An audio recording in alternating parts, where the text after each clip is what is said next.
আসসালামু আলাইকুম প্রিয় দর্শক, অন্নমঞ্চ অনুষ্ঠানে আপনাদের স্বাগত জানাচ্ছি।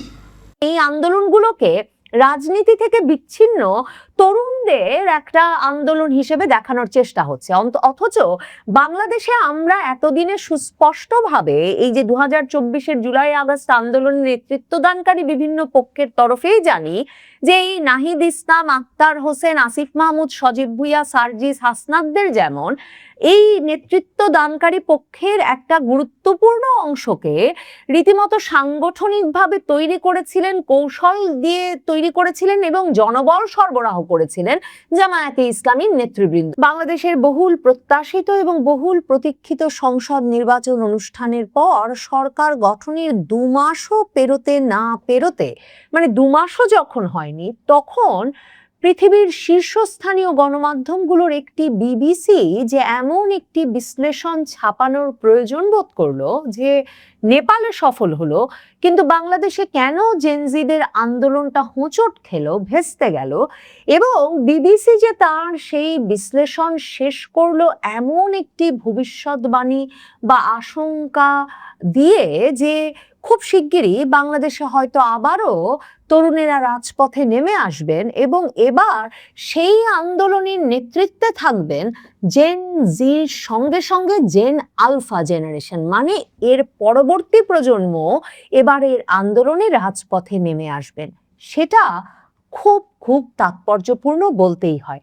মানে বাংলাদেশে যে সরকার গঠিত হয়েছে সে সরকারকে একেবারে পুরনো আদলের পুরনো সরকার, সংস্কারের জন্যে যথেষ্ট নয়, সংস্কারমুখী নয়, পুরনো প্রাচীন রাজনৈতিক শক্তির প্রতিভূ এসব হিসেবে এই বিশ্লেষণে তুলে ধরা হয়েছে।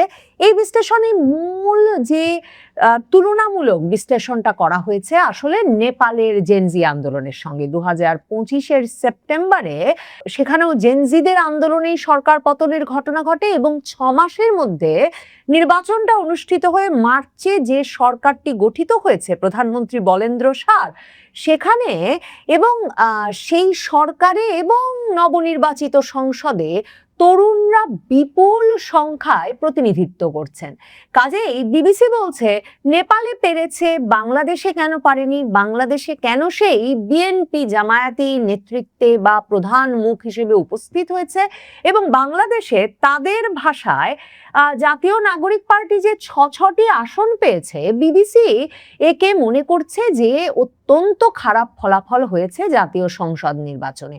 বিবিসি তার এই প্রতিবেদনের শুরুতেই বলছে যে এই যে গত মাসে নেপালে নতুন প্রধানমন্ত্রী হিসেবে যে বলেন্দ্র শাহ শপথ নিয়েছেন, একই সঙ্গে সংসদেও যে অনেক তরুণ সংসদ সদস্য জায়গা পেয়েছেন, দূর থেকে এই দৃশ্য বাংলাদেশের তরুণ কর্মী উমামা ফাতেমার মনে খানিকটা হতাশার জন্ম দিয়েছে। বিবিসি তার এই বিশ্লেষণটি মূলত ভিত্তি করেছে উমামা ফাতেমা 2024-এর জুলাই আগস্ট আন্দোলনের সম্মুখ সারির নেত্রী, যিনি কিনা 2025-এর জুনে বৈষম্য বিরোধী ছাত্র আন্দোলনের কমিটিগুলোর সারা দেশ জুড়ে যে নৈরাজ্য সৃষ্টিকারী কর্মকাণ্ড সেগুলোর প্রতিবাদে এবং ওই যে সরকারে থাকা মন্ত্রীরা বৈষম্য বিরোধী ছাত্র আন্দোলনের কমিটি থেকে শুরু করে নৈরাজ্য সবকিছুর নিয়ন্ত্রণ করছেন, এসব অভিযোগে সংবাদ মাধ্যমের সামনে এসেই কিন্তু বৈষম্য বিরোধী ছাত্র আন্দোলনের রাজনীতি থেকে পদত্যাগ করেছিলেন, সরে দাঁড়িয়েছিলেন। সেই উমামা ফাতেমা বিবিসিকে গিয়ে বলছেন যে উমামা ফাতেমাকে পরিচয় করিয়ে দেওয়া হচ্ছে বিবিসির এই বিশ্লেষণে যে তিনি ছিলেন 2024 সালে বাংলাদেশের রাজপথে নামা হাজার হাজার জেনজি তরুণদের একজন। নেপালের তরুণদের মতো তারাও তীব্র আন্দোলনের মাধ্যমে সরকারের পতন ঘটাতে সক্ষম হয়েছিল, কিন্তু প্রায় 2 বছর পার হয়ে গেল বাংলাদেশের তরুণদের আন্দোলন এখনো উল্লেখযোগ্য রাজনৈতিক ক্ষমতা অর্জন করতে পারেনি। ফেব্রুয়ারিতে হওয়া আন্দোলন পরবর্তী প্রথম নির্বাচনে পুরনো রাজনৈতিক দল বিএনপি ঐতিহাসিক সংখ্যাগরিষ্ঠতা পায়, অন্যদিকে ছাত্র আন্দোলন থেকে গড়ে ওঠা নতুন দল জাতীয় নাগরিক পার্টি খুবই খারাপ ফল করেছে। এরপর তারা নেপালের যে ঘটনা তার সঙ্গে তুলনা শুরু করে। নেপালে 4 বছর আগে গঠিত রাষ্ট্রীয় স্বাধীনতা পার্টি আরএসপি এবার বড় ব্যবধানে জয় পেয়েছে। এই আরএসপিতে গিয়েই কিন্তু বলেন্দ্র শাহ যোগ দেন নেপালের জেনজি আন্দোলনের অনেক নেতৃত্ব দানকারী মুখ। বিবিসির বিশ্লেষণে যে বিষয়টি নিয়ে প্রশ্ন তোলা হয় নাই, সেটা হচ্ছে নেপালের তরুণেরা যখন একটা 4 বছর বয়সী দল রাষ্ট্রীয় স্বাধীনতা পার্টিতে গিয়ে যোগ দেয়, বাংলাদেশের তরুণদের দলটা কিন্তু জাতীয় নাগরিক পার্টিটা কিন্তু নির্বাচনের বছর খানেক আগে গঠিত হয়েছে, এবং নির্বাচনের বছর খানেক আগে গঠিত হওয়ার পরেই তরুণেরা কিন্তু তখন আবার সরকারেও ছিলেন। মানে যখন তারা নতুন দল গঠন করছেন তখন আবার তাদের প্রতিনিধিরা সরকারেও থেকে গেছেন একেবারে নির্বাচনের আগের প্রায় 18 মাস জুড়েই।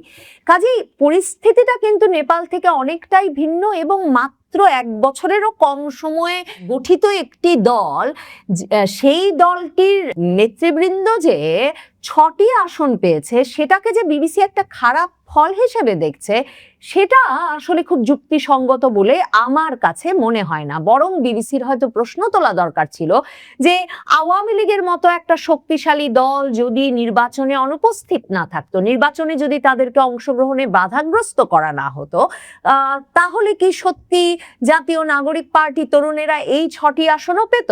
বিবিসি সরাসরি বলেছে জামায়াতে ইসলামীর সঙ্গে জাতীয় নাগরিক পার্টির তরুণেরা যে গিয়ে যোগ দিয়েছেন সেটা তাদের ইমেজকে মারাত্মকভাবে ক্ষতিগ্রস্ত করেছে, এবং এর ফলে তাদের কাছ থেকে অনেক নারীরা দূরে সরে গেছেন। মানে এগুলো এক ধরনের বাংলাদেশে এই জাতীয় নাগরিক পার্টি 11 দলীয় জোটে যোগ দেওয়ার পর থেকে এই আলাপ চলছে বটে, কিন্তু একদিকে যেমন জাতীয় নাগরিক পার্টি থেকে বের হয়ে যাওয়া নারী নেতাদেরও একটা বড় অংশ সুস্পষ্টভাবে, মানে এমনকি ডাক্তার তাসনিম জারাও কখনো সুস্পষ্টভাবে বলেন নাই যে জামায়াতে ইসলামীতে যোগ দেওয়ার কারণে তারা জাতীয় নাগরিক পার্টি ছেড়েছেন। দ্বিতীয়ত, এই যে জাতীয় নাগরিক পার্টি জামায়াতে ইসলামীতে যোগ না দিলে এ কটি আসনে এই ভোট পেয়ে বা বিএনপির সঙ্গে দর কষাকষি করে সত্যি এ কটি আসন নিজেদের জন্য সিকিউর করতে পারতো কিনা,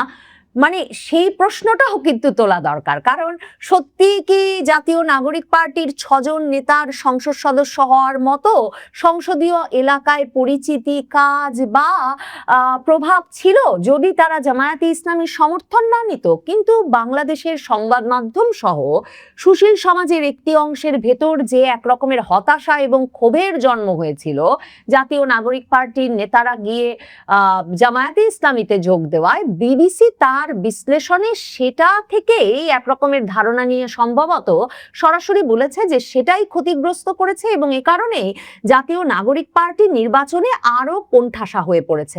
একটা খুব গুরুত্বপূর্ণ পর্যবেক্ষণ বিবিসি এই বিশ্লেষণে করেছে, সেখানে তারা বলেছে যে নেপালে যখন সরকার পতনের পর 6 মাসের মধ্যে নির্বাচন অনুষ্ঠিত হয়েছে, সেখানে বাংলাদেশে অনুষ্ঠিত হয়েছে 18 মাসের সময় বাদে। কাজেই সেটা তরুণদের নির্বাচনী ফলাফলে নেপালে ভালো করায় আর বাংলাদেশে খারাপ করার ক্ষেত্রে ভূমিকা রেখেছে কিনা বিবিসি সেই প্রশ্ন তুলেছে। বিবিসি বলেছে যে দক্ষিণ এশিয়ায় রাজনৈতিক দল সংগঠিত করা সহজ কাজ নয়, তেমনি সহজ নয় নতুন দল নিয়ে নির্বাচনে বা রাজনীতিতে গুরুত্বপূর্ণ জায়গা বা অবস্থান গড়ে নেওয়া, এবং সে কারণেই নেপালে এই তরুণেরা গিয়ে 4 বছরের পুরনো দল আরএসপিতে দলে দলে যোগ দিয়েছিলেন এবং সেখান থেকেই নির্বাচন করেন, এবং সেই দলে বলেন্দ্র শাহ গিয়ে যোগ দেওয়ার ফলে সেটা একটা বড় ভূমিকা রাখে। কিন্তু বিবিসি বলছে যে দক্ষিণ এশিয়ায় সামাজিক কাঠামো, বয়সভিত্তিক শ্রদ্ধাবোধ এবং লিঙ্গ বৈষম্য অনেক সময় তরুণ আন্দোলনের সাফল্যের পথে বাধা হয়ে দাঁড়ায়। এক্ষেত্রে নেপাল একটা ভালো উদাহরণ, কারণ নেপালে আমরা জানি সরকারে এবং সংসদে নারীদের প্রতিনিধিত্ব সারা বিশ্বজুড়ে প্রশংসিত হচ্ছে জেনজি আন্দোলনের পর এই নির্বাচনে। কিন্তু বাংলাদেশে উমামা ফাতেমা সহ নারীরা সেই 2024-এর আগস্টের পর থেকেই বলতে শুরু করেন যে তারা আসলে ওই আন্দোলনের নেতৃত্ব স্থানীয় পুরুষদের কাছ থেকে বা তরুণদের কাছ থেকে এক রকমের কোণঠাসা হয়ে পড়ছেন এবং কোথাও তারা তাদের জায়গাটা করে নিতে পারছেন না। বিবিসি বলছে বাংলাদেশের ক্ষেত্রে কিছু গুরুত্বপূর্ণ বিষয় অনুপস্থিত ছিল বলে বিশ্লেষকদের ধারণা। জেনজি আন্দোলনের আগে বহু বছর ধরে আওয়ামী লীগ রাজনীতিতে প্রভাবশালী ছিল, ফলে বিএনপি ও জামায়াতে ইসলামী নিজেদেরকে ক্ষতিগ্রস্ত পক্ষ হিসেবে তুলে ধরতে পেরেছিল। এই দলগুলো নিজেদেরকে সংস্কারপন্থী হিসেবে উপস্থাপন করে এবং তরুণ আন্দোলনের সঙ্গে ঘনিষ্ঠ সম্পর্ক তৈরি করে, ফলে তারা আন্দোলনের শক্তিকে নিজেদের পক্ষে ব্যবহার করতে সক্ষম হয়। মানে এই যে বিবিসির যে বয়ানটা, সেটাতে এই যে পশ্চিমা যে ন্যারেটিভটা, সেখানে দেখেন এই আন্দোলনগুলোকে রাজনীতি থেকে বিচ্ছিন্ন তরুণদের একটা আন্দোলন হিসেবে দেখানোর চেষ্টা হচ্ছে। অথচ বাংলাদেশে আমরা এতদিনে সুস্পষ্টভাবে এই যে 2024-এর জুলাই আগস্ট আন্দোলনের নেতৃত্বদানকারী বিভিন্ন পক্ষের তরফেই জানি যে এই নাহিদ ইসলাম, আক্তার হোসেন, আসিফ মাহমুদ, সজীব ভুইয়া, সার্জিস, হাসনাতদের যেমন এই নেতৃত্ব দানকারী পক্ষের একটা গুরুত্বপূর্ণ অংশকে রীতিমতো সাংগঠনিকভাবে তৈরি করেছিলেন, কৌশল দিয়ে তৈরি করেছিলেন এবং জনবল সরবরাহ করেছিলেন জামায়াতে ইসলামীর নেতৃবৃন্দ এবং জামায়াতে ইসলামী ছাত্র শিবিরের নেতৃবৃন্দ এই কথাটা 2024-এর আগস্টের পর থেকে বারবার বলে এসেছেন।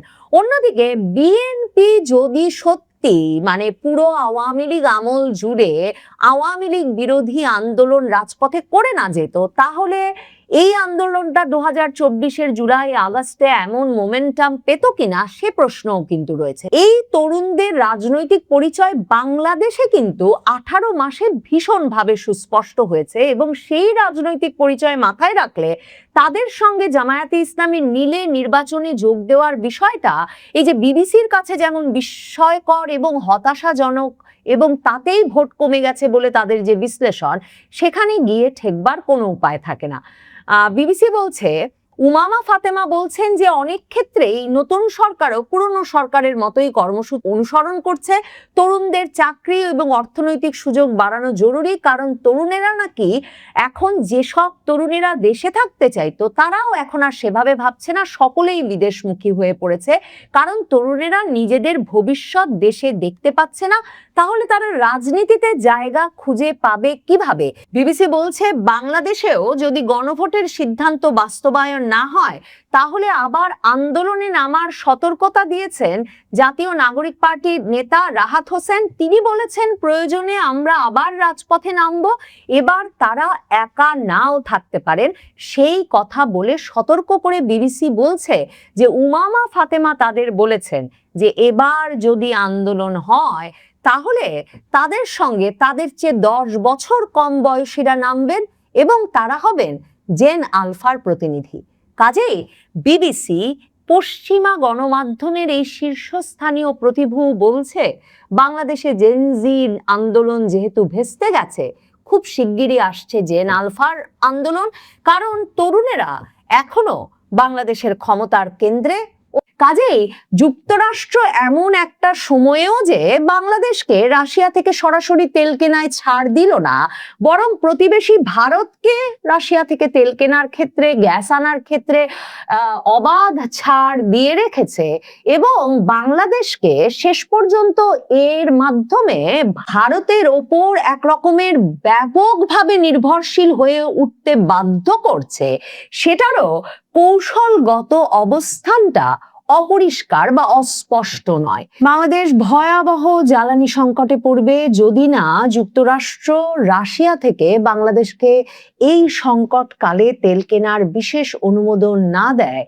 এই কথা বলে একটা অনুমতিপত্র বা ছাড়পত্র চেয়ে যুক্তরাষ্ট্রের সরকারের বিভিন্ন স্তরে এমনকি জ্বালানি মন্ত্রী পর্যন্ত অনুরোধ জানানো সত্ত্বেও বাংলাদেশকে রাশিয়া থেকে তেল কেনার বিষয়ে কোনো ছাড়পত্র দিতে রাজি হয়নি যুক্তরাষ্ট্র। এই অবস্থায় বাংলাদেশ সরকারের জন্য প্রধানমন্ত্রী তারেক রহমান, পররাষ্ট্রমন্ত্রী খলিলুর রহমানের জন্য এখন বাংলাদেশের জ্বালানি সংকট সামাল দেওয়ার ক্ষেত্রে এক রকমের শেষ ভরসা হয়ে উঠেছে ভারত। এবং যুক্তরাষ্ট্রের রাষ্ট্রদূত ঢাকায় নিযুক্ত ব্রেন্ট ক্রিস্টেনসেন প্রধানমন্ত্রী তারেক রহমানের সঙ্গে সাক্ষাৎ করে এই বিষয়টি পরিষ্কার করে এসেছেন যে এখন জ্বালানি সংকট সমাধানে যুক্তরাষ্ট্র যাদের কাছ থেকে জ্বালানি কিনতে অনুমোদন দেয় তার মধ্যে বাংলাদেশের জন্য ভারতই সবচেয়ে কার্যকর অংশীদার হয়ে উঠতে পারে। যুক্তরাষ্ট্রকে এই যে রাশিয়ার তেল কিনতে যাতে বাংলাদেশকে অনুমোদন দেয়, এই অনুরোধটি প্রথম গত মাসের 11 তারিখে বাংলাদেশের অর্থমন্ত্রী আমির খসরু মাহমুদ চৌধুরী যুক্তরাষ্ট্রের রাষ্ট্রদূত ব্রেন্ট ক্রিস্টেনসেনকে করেছিলেন। এরপর বিভিন্ন দফায় বিভিন্ন স্তরে এই অনুরোধ পাঠানো হয়েছে, মৌখিকভাবে বিভিন্ন স্তরে বলা হয়েছে এবং বাংলাদেশের তরফে চিঠিও লেখা হয়েছে মার্কিন সরকারকে, যাতে এই বিপদকাল পেরুতে বাংলাদেশকে এই অনুমতিটুকু যুক্তরাষ্ট্র দেয়। যুক্তরাষ্ট্রের সঙ্গে বাংলাদেশ এমন আষ্টে পৃষ্ঠে বাধা পড়েছে যে যুক্তরাষ্ট্রের অনুমোদন ছাড়া রাশিয়ার তেল কেনার কোনো উপায় বাংলাদেশের নাই। এই পুরো কার্যকলাপে সেটা পরিষ্কার হয়ে ওঠে। পররাষ্ট্রমন্ত্রী খলিলুর রহমান মার্চের শেষে যুক্তরাষ্ট্রে যান, সশরীরে উপস্থিত হয়ে যুক্তরাষ্ট্রকে পরিস্থিতিটা যে কত বিপজ্জনক হয়ে উঠতে পারে সে বিষয়টা বোঝাতে এবং এই সময়টায় কিছুদিনের জন্য যাতে যুক্তরাষ্ট্র অন্তত রাশিয়া থেকে তেল কেনার জন্য বাংলাদেশকে অনুমোদন দেয় সেই অনুরোধ জানাতে। এবং তিনি সেখানে গিয়ে জ্বালানি মন্ত্রী যুক্তরাষ্ট্রের ক্রিস রাইট তার সঙ্গে সাক্ষাৎ করেন 31শে মার্চ এবং সরাসরি জ্বালানি মন্ত্রীকে বলেন যে বাংলাদেশে যদি এই তেল সংকট সামাল দেওয়া না যায় এবং যেই তেল সংকট সামাল দেওয়ার জন্য মধ্যপ্রাচ্যের এই ঘোরতর পরিস্থিতিতে বাংলাদেশের ক্ষেত্রে সবচেয়ে ভালো উৎস হতে পারে রাশিয়া, সেই রাশিয়া থেকে তেল কিনে যদি বাংলাদেশ এখন তেল সংকট সামাল দিতে না পারে তাহলে সামনে যে সেচ মৌসুম আসছে সেখানে কৃষকের জন্য তার সেচ যন্ত্র চালানোর জ্বালানি তেলে টান পড়বে এবং সেই সেচ যন্ত্র চালানোর জ্বালানি তেলে টান পড়লে বাংলাদেশে ভয়াবহ খাদ্য নিরাপত্তার সংকট দেখা দেবে, খাদ্য ঘাটতি দেখা দিতে পারে। মানে পরিস্থিতিটা কত ঘোরতর পররাষ্ট্রমন্ত্রী খলিলুর রহমান সরাসরি সাক্ষাৎ করে মার্কিন যুক্তরাষ্ট্রের জ্বালানি মন্ত্রী ক্রিস রাইটকে জানিয়ে আসার পরেও কোনো সাড়া মিলছিল না যুক্তরাষ্ট্রের তরফ থেকে। যুক্তরাষ্ট্র বলে যাচ্ছিল যে তারা বাংলাদেশের জ্বালানি নিরাপত্তার বিষয়টা দেখবে, কারণ বাংলাদেশ এখন ওই যে বাণিজ্য চুক্তির পর যুক্তরাষ্ট্রে একটা গুরুত্বপূর্ণ বাণিজ্য অংশীদার বটে। এবং মনে রাখতে হবে এর মধ্যে মার্কিন যুক্তরাষ্ট্রের দক্ষিণ ও মধ্য এশিয়া বিষয়ক সহকারী পররাষ্ট্রমন্ত্রী পল কাপুর বাংলাদেশের স্বাধীনতা দিবসের অনুষ্ঠানে ওয়াশিংটনে দূতাবাসে উপস্থিত হয়ে বক্তৃতায় আবারও মনে করিয়ে দিয়েছেন যে মার্কিন যুক্তরাষ্ট্র কোনো চাপ দেয় না বটে, কিন্তু বাংলাদেশের নিরাপত্তা, জ্বালানি, ব্যবসা বাণিজ্য এই সব স্বার্থ দেখতে তারা শুধু মনে করিয়ে দিতে চায় যে বাংলাদেশের সঙ্গে তারা এমন কোনো পক্ষের বন্ধুত্ব দেখতে চায় না, মানে চীনের বন্ধুত্ব দেখতে চায় না যা কিনা বাংলাদেশের জন্য একটা নিরাপত্তা ঝুঁকি সৃষ্টি করতে পারে বা বাংলাদেশের জন্য মঙ্গলজনক হবে না। এই সব বার্তার মধ্যে চূড়ান্ত খবরটা এলো আসলে ব্রেন্ট ক্রিস্টেনসেনের কাছ থেকে। প্রধানমন্ত্রী তারেক রহমানের সঙ্গে সাক্ষাৎ করে গতকাল তিনি স্পষ্টত এটা জানিয়ে দিলেন বা মার্কিন সরকারের তরফে এটা স্পষ্ট করলেন যে বাংলাদেশের যতই বিপদ হোক বাংলাদেশকে রাশিয়া থেকে তেল কেনার জন্য কোনো ছাড় দিতে যুক্তরাষ্ট্র রাজি নয়। সেই বৈঠক থেকে বেরিয়ে আমাদের পররাষ্ট্রমন্ত্রী খলিলুর রহমান অবশ্য বলেছেন যে এটা ডাহা মিথ্যা কথা, যুক্তরাষ্ট্রের সঙ্গে কোনো গোপন চুক্তি নাই এবং বাংলাদেশের রাশিয়া থেকে তেল কিনতে কোনো অনুমোদনের প্রয়োজন নাই, তবে একটা বিশেষ ওয়েইভার বা ছাড়পত্রের প্রয়োজন আছে। এখন আপনি অনুমতিপত্র বলেন কিংবা ছাড়পত্র বলেন, যেটাই বলেন, এটা এখন পাকাপাকি পরিষ্কার যে খলিলুর রহমান, তারেক রহমান মানে বাংলাদেশ সরকার ওই ছাড়পত্র বা অনুমতিপত্র যুক্তরাষ্ট্রের কাছ থেকে পায় নাই। খলিলুর রহমান সংবাদ মাধ্যমের প্রশ্নের উত্তরে তাই পরিষ্কার করেছেন যে বাংলাদেশ সরকার সবচেয়ে ভালো উৎসগুলো থেকে সবচেয়ে ভালো দামে এখন জ্বালানি সংগ্রহের চেষ্টা করছে এবং সেই উৎসগুলো হচ্ছে যুক্তরাষ্ট্র, মধ্যপ্রাচ্য এবং ভারত। এবং খলিলুর রহমান সেক্ষেত্রে ভারতের নাম সবার আগে উল্লেখ করেছেন। এখন মধ্যপ্রাচ্য থেকে হরমুজ প্রণালী দিয়ে তেল আনা যেমন একটা প্রায় অসম্ভব ব্যাপারে পরিণত হয়েছে, অন্যদিকে মধ্যপ্রাচ্যের অনেকগুলো তেল পরিশোধনাগার এবং তেল সরবরাহকারী কিংবা গ্যাস সরবরাহকারী প্রতিষ্ঠান যেহেতু এখন একটা বিপজ্জনক পরিস্থিতিতে আছে, এরই মধ্যে হামলার শিকার হয়েছে এবং হামলার ফলে উৎপাদন কমিয়ে আনতে বা উৎপাদন বন্ধ করতে বাধ্য হয়েছে, সেখানে মধ্যপ্রাচ্য থেকে কিন্তু তেল সরবরাহ কিছুতেই ঠিক রাখা সম্ভব হচ্ছে না বাংলাদেশ সরকারের পক্ষে। কাজেই রয়ে গেল একমাত্র বাড়তি উৎস হিসেবে একমাত্র ভারত, যেই ভারত থেকেই এখন ক্রমাগতভাবে তেল এনে ডিজেল এনে বাংলাদেশকে সেচ মৌসুমটা সামাল দিতে হবে। তার মানে এখন তারেক রহমান, খলিলুর রহমান, প্রধানমন্ত্রী তারেক রহমান সরকারের যে দর কষাকষির জায়গাটা ছিল ভারত সরকারের সঙ্গে, সেখানে মূল বিষয় হয়ে দাঁড়ালো বাংলাদেশের জন্য একটা মূল প্রার্থনার বিষয় হয়ে দাঁড়ালো বা চাওয়ার বিষয়ে পরিণত হয়েছে এই জ্বালানি তেল।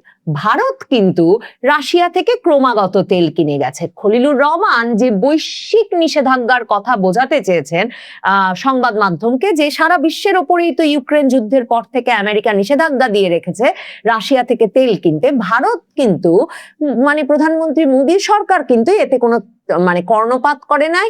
নরেন্দ্র মোদীর সরকার বরাবর রাশিয়া থেকে তেল কিনে গিয়েছে এবং সে কারণে 50% পাল্টা শুল্ক ভারতের পণ্যের উপর আরোপ করেছিল বটে ট্রাম্প সরকার, কিন্তু এরপর দর কষাকষিতে ভারত যেমন কখনো বলে নাই তারা রাশিয়া থেকে তেল কেনা বন্ধ করবে, অন্যদিকে আমেরিকা ভারতের ওপর পাল্টা শুল্ক 18% নামিয়ে এনেছে। রাশিয়া থেকে তেল কেনা অব্যাহত রাখায় এখন ভারতের জ্বালানি নিরাপত্তার পরিস্থিতি অন্য অনেক দেশের চেয়ে ভালো বলে ভারতের ভেতরকার বিশ্লেষকরাই বলছেন। ভারতের তরফে এই মার্চ মাসে রাশিয়া থেকে তেল আমদানি বাড়িয়ে দেওয়া হয়েছে 90% পর্যন্ত এবং যুক্তরাষ্ট্রের অর্থমন্ত্রী রীতিমতো এক্স হ্যান্ডেলে স্ট্যাটাস দিয়ে ঘোষণা দিয়েছেন যে যুক্তরাষ্ট্রের তরফে ভারতকে ছাড় দেওয়া হয়েছে যাতে ভারত এই সময়ে রাশিয়া থেকে তেল আর আমদানি করে যেতে পারে। আর রাশিয়া এরই মধ্যে জ্বালানি সংকটের প্রেক্ষিতে ভারতের পাশে থাকার প্রতিশ্রুতি দিয়েছে। মস্কো বলেছে অপরিশোধিত তেল ও প্রাকৃতিক গ্যাসের সরবরাহ প্রয়োজন অনুযায়ী ভারতে বাড়াতে তারা প্রস্তুত। এই অবস্থায় বাংলাদেশকে শেষ পর্যন্ত এখন তেল গ্যাসের সংকট সামাল দিতে ভারতের উপরই নির্ভর করতে হবে। ভারতের কাছ থেকে এরই মধ্যে বর্ধিত হারে ডিজেল এনেছে বাংলাদেশ এবং ভারত বলেছে জ্বালানি নিরাপত্তার বিষয়টি বাংলাদেশের তারা দেখবে। প্রেসিডেন্ট ট্রাম্প তারেক রহমান ক্ষমতায় আসবার পরেই যে চিঠিটি প্রধানমন্ত্রী তারেক রহমানকে লিখেছিলেন, সেখানেও তিনি ইন্দো প্যাসিফিক নিরাপত্তা কৌশলের কথা মাথায় রেখেই যুক্তরাষ্ট্র সকল পদক্ষেপ নেবেন এবং তিনি প্রত্যাশা করেন যে বাংলাদেশও যত কেনাকাটা করবে সেক্ষেত্রে তারা ইন্দো প্রশান্ত মহাসাগরীয় সেই মার্কিন কৌশলের কথা স্মরণ রাখবেন। সে কথা তখন তারেক রহমানকে একরকমের হুমকির সুরে মনে করিয়ে দিয়েছিলেন। যুক্তরাষ্ট্র বরাবর মনে করে যে এই ইন্দো প্রশান্ত মহাসাগরীয় অঞ্চলে বাংলাদেশের বিষয়টি আসলে দেখভাল করবে ভারত। মনে করে দেখেন সেই 2025-এর মার্চে যখন নরেন্দ্র মোদী প্রেসিডেন্ট ট্রাম্প ক্ষমতা গ্রহণের পরপরই যুক্তরাষ্ট্রে গেলেন, তখন প্রেসিডেন্ট ট্রাম্প সংবাদ মাধ্যমের সামনে বাংলাদেশ প্রসঙ্গে প্রশ্নের উত্তরে সরাসরি বলেছিলেন যে এই বিষয়টা তিনি প্রধানমন্ত্রী নরেন্দ্র মোদীর ওপর ছেড়ে দিতে চান। কাজেই যুক্তরাষ্ট্র এমন একটা সময়েও যে বাংলাদেশকে রাশিয়া থেকে সরাসরি তেল কেনায় ছাড় দিল না, বরং প্রতিবেশী ভারত